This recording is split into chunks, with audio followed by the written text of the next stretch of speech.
I think there are two traditions, one quintessentially the Israeli, one Jewish, that we ought to look at and to think about. The Israeli one is that since we've had soldiers fall in the battlefield and victims of terror here in this country, we've had this elision from Yom HaZikaron, the Day of Memorial, to Yom HaAtzmaut, the Day of Independence, from sadness and bereavement to celebration. Hamas has turned the tables on us, and it's given us a circumstance wherein we now have the celebration and the elation of the return of these 20 hostages alive, thank God. But we also now have moved into this situation of deep, deep, deep uncertainty, and quite frankly, the inability to grieve as we fully need to as a nation. So the mood on the street, I went for a long run today along the promenade. The mood on the street is not that of unbridled joy, nor should it be. And from a Jewish perspective, remember, the Jewish people each Passover dip their finger in the cup of wine to mark the suffering of the Egyptians who were killed as we crossed the Red Sea, to show that even as another people are harmed, our cup of joy does not overflow. If that's what we do to commemorate the suffering and the loss of the Egyptians' lives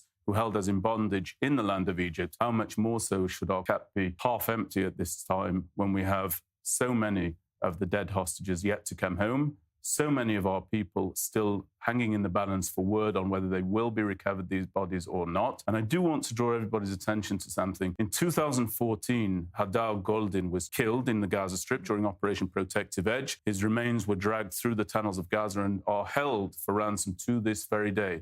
His family has battled alone since 2014 for the recovery of his remains. They were joined by the masses only after the horrors of October 7th, which fashioned this enormous collective of families that were missing their loved ones. I think about him. I think about his twin brother Tzor. I think about his parents Leah and Simcha Goldin. And I say that this war, in my opinion, cannot end until such time as all of the hostages, not just those taken on October 7th, but also those who predate that, are brought home, repatriated to Israel and laid to proper rest. Then we will rest.